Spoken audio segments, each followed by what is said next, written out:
আজকে বানিয়েছি টক ঝাল মিষ্টি কাঁচা আমের আচার। একবার বানিয়ে ফেলুন, সারা বছর কিন্তু রেখে খেতে পারবেন, একদম কিন্তু খারাপ হবে না। নমস্কার, আমি চায়না আবারও একটা নতুন রেসিপিতে আপনাদের সবাইকে স্বাগত জানাই। চলুন তাহলে ভিডিওটি শুরু করা যাক। এখানে নিয়েছি 1 কিলো কাঁচা আম। আমটা আমি আগের থেকেই ধুয়ে নিয়েছিলাম। এবার আমি আমগুলো কেটে নেব। তোমরা চাইলে কিন্তু গোল করেও কেটে নিতে পারো। এখানে আমি লম্বা লম্বা করে কেটে নিয়েছি, দেখতেই পাচ্ছ। এবার দিয়ে দেবো 1 চামচ হলুদ গুঁড়ো, 1 চামচ লবণ আর 1 চামচ কাশ্মীরি লঙ্কার গুঁড়ো। এবার আমি ভালো করে মেখে নেব। বন্ধুরা, কাশ্মীরি লঙ্কার গুঁড়োটা দিলে কিন্তু আচারের কালারটা ভীষণ ভালো হবে। অবশ্যই কিন্তু কাশ্মীরি লঙ্কার গুঁড়োটা দিয়ে এইভাবে মেখে তারপরে শুকিয়ে নেবে। এবার আমি 4 থেকে 5 ঘন্টার জন্য খুব ভালোভাবে শুকিয়ে নেব।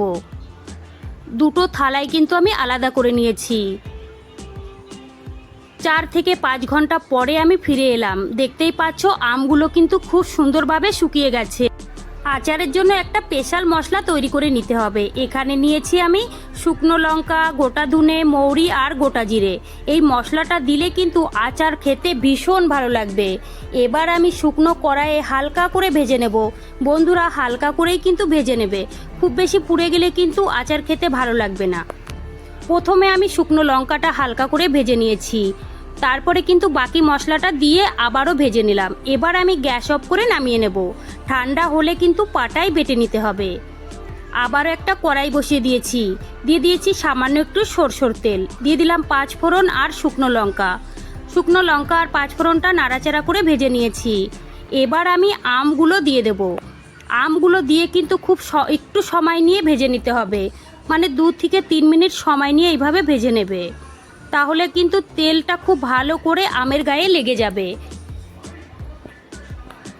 এবার দিয়ে দেবো গুড়। এখানে আমি 1 কিলো আমের জন্য 400 গ্রাম গুড় নিয়েছি। তোমরা যেমন মিষ্টি খাবে তেমন কিন্তু দিয়ে দেবে। আর দিয়ে দিয়েছি সামান্য পরিমাণে জল। জলটা দিয়ে ভালো করে মিশিয়ে নেব।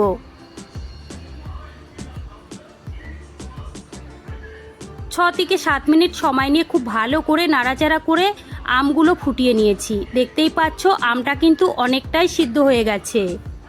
এবার দিয়ে দেব পরিমাণ মতো লবণ, কারণ লবণটা আমি আগেই দিয়েছি। এবার কিন্তু লবণটা বুঝেই দিতে হবে।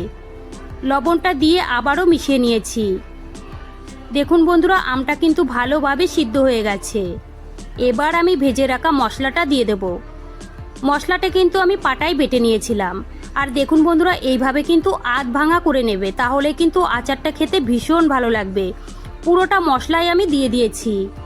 মশলাটা দিয়ে 2 থেকে 3 মিনিট সময় নিয়ে ফুটিয়ে নিতে হবে। 2 থেকে 3 মিনিট সময় নিয়ে খুব ভালো করে নাড়াচাড়া করে ফুটিয়ে নিয়েছি। আচারটা কিন্তু একদম রেডি হয়ে গেছে। এর থেকে ঘন আর করা যাবে না, ঠান্ডা হলে কিন্তু আরও ঘন হয়ে যাবে। এবার আমি গ্যাস অফ করে নামিয়ে নেব।